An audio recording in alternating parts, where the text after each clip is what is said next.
ಧರ್ಮಸ್ಥಳದಲ್ಲಿ ನಡೆದಿದೆ ಎಂದು ಆರೋಪಿಸಲಾಗುತ್ತಿರುವ ಸರಣಿ ಹತ್ಯೆ ಪ್ರಕರಣಗಳ ಸಂಬಂಧ ಸುಳ್ಳು ಮಾಹಿತಿಯನ್ನ ಪ್ರಸಾರ ಮಾಡಿದ್ದಾರೆ ಎಂಬ ಆರೋಪದಲ್ಲಿ ಯೂಟ್ಯೂಬರ್ ಸಮೀರ್ ಎಂಡಿ ವಿರುದ್ಧ ಧರ್ಮಸ್ಥಳ ಪೊಲೀಸ್ ಠಾಣೆಯಲ್ಲಿ ಪ್ರಕರಣ ದಾಖಲಾಗಿದೆ.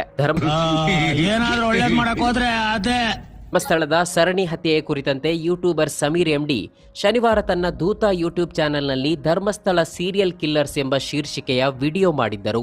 ಅದರಲ್ಲಿ ಧರ್ಮಸ್ಥಳದಲ್ಲಿ ನಡೆದಿರುವ ಹತ್ಯೆಗಳ ಬಗ್ಗೆ ಸಾಕ್ಷ್ಯ ಈಗ ಸಿಕ್ಕಿದೆ, ಜೀವಂತ ವ್ಯಕ್ತಿಯೇ ಬಂದು ಎಲ್ಲವನ್ನ ಹೇಳಿದ್ದಾನೆ, ಸಾಕ್ಷಿ ಬೇಕು ಎಂದು ಕೇಳುತ್ತಿದ್ದವರು ಈಗೆಲ್ಲಿದ್ದಾರೆ ಎಂದು ಕೇಳಿದ್ದರು. ತಕ್ಕಂತೆ ಮಾತನಾಡೋ ಡ್ಯಾಶ್ ಡ್ಯಾಶ್ಗಳು ಎಲ್ಲ.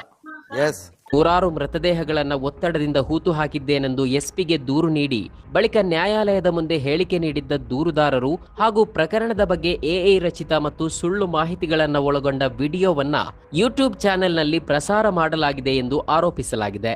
ಸಾರ್ವಜನಿಕರನ್ನ ಉದ್ದೇಶಪೂರ್ವಕವಾಗಿ ಪ್ರಚೋದಿಸುವ ಉದ್ದೇಶದಿಂದ ಈ ವಿಡಿಯೋ ಪ್ರಸಾರ ಮಾಡಲಾಗಿದೆ ಎಂದು ಪೊಲೀಸರು ತಿಳಿಸಿದ್ದಾರೆ. ಧರ್ಮಸ್ಥಳದಲ್ಲಿ ನನ್ನ ಮೇಲೆ ಒತ್ತಡ ಹಾಕಿ ನೂರಾರು ಮೃತದೇಹಗಳನ್ನು ಹೂತು ಹಾಕಿಸಲಾಗಿದೆ. ಆ ಪೈಕಿ ಅತ್ಯಾಚಾರಕ್ಕೆ ಒಳಗಾದ ಮಹಿಳೆ ಹಾಗೂ ಬಾಲಕಿಯರ ಶವಗಳೂ ಇದ್ದವು ಎಂದು ವ್ಯಕ್ತಿಯೊಬ್ಬ ದಕ್ಷಿಣ ಕನ್ನಡ ಜಿಲ್ಲಾ ಎಸ್ಪಿಗೆ ದೂರು ನೀಡಿದ್ದರು. ಆ ವ್ಯಕ್ತಿ ಶುಕ್ರವಾರ ಬೆಳ್ತಂಗಡಿ ನ್ಯಾಯಾಲಯಕ್ಕೆ ಹಾಜರಾಗಿ ಸುಮಾರು 1.5 ಗಂಟೆ ಕಾಲ ಹೇಳಿಕೆ ನೀಡಿದ್ದಾರೆ. ಆ ಬಳಿಕ ಬೆಳ್ತಂಗಡಿ ಠಾಣೆಗೂ ಹೋಗಿ ವಿವರ ನೀಡಿದ್ದಾರೆ.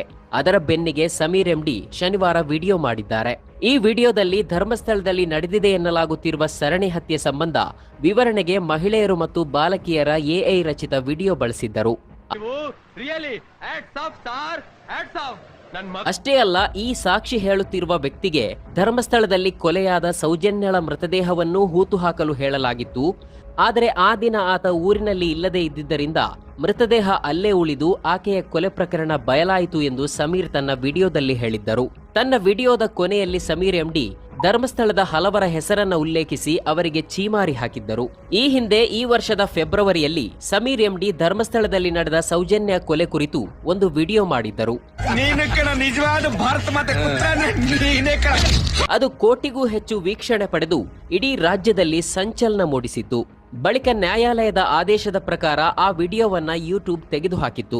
ಸಮೀರ್ ವಿರುದ್ಧ ಪೊಲೀಸರು ಸ್ವಯಂ ಪ್ರೇರಿತ ದೂರು ದಾಖಲಿಸಿದ್ದರು. ಇದರ ಬೆನ್ನಲ್ಲೇ ಸಮೀರ್ ಎಂಡಿ ಜನಮನ್ನಣೆ ಗಳಿಸಿದ್ದು ಸೌಜನ್ಯ ಪರ ಹೋರಾಟಗಾರರು ಸಮೀರ್ಗೆ ಬೆಂಬಲ ನೀಡಿದ್ದರು.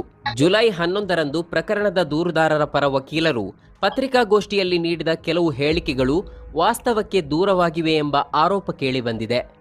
ಮಾಡಿರೋ ಹಲ್ಕ ಕೆಲಸಕ್ಕೆ ನಿನ್ನ ಮೇಲೆ ಯಾವ ಲೆವೆಲ್ ರಿವೇಜ್ ತೋಡ್ರು ಕಡಿಮೆನೆ ಕಣೋ. ಈ ಹೇಳಿಕೆಗಳ ಕುರಿತು ಹೆಚ್ಚಿನ ಸ್ಪಷ್ಟೀಕರಣ ಅಗತ್ಯವಿದ್ದು ಸತ್ಯಾಂಶವನ್ನ ಪರಿಶೀಲಿಸುವ ನಿಟ್ಟಿನಲ್ಲಿ ತನಿಖೆ ನಡೆಯುತ್ತಿದೆ ಎಂದು ಪೊಲೀಸರು ತಿಳಿಸಿದ್ದಾರೆ. ಸಾರ್ವಜನಿಕ ಹಿತಾಸಕ್ತಿಯ ಹೆಸರಿನಲ್ಲಿ ಕೆಲವು ಗುಂಪುಗಳು ಪ್ರಕರಣದ ತನಿಖಾಧಿಕಾರಿಯನ್ನ ಬದಲಾಯಿಸಲು ಅಥವಾ ವಿಶೇಷ ತನಿಖಾ ತಂಡ ರಚಿಸಲು ಒತ್ತಾಯಿಸುತ್ತಿವೆ. ಈ ಕುರಿತು ದೂರುದಾರರ ಪರ ವಕೀಲರಿಗೆ ಮಾಹಿತಿ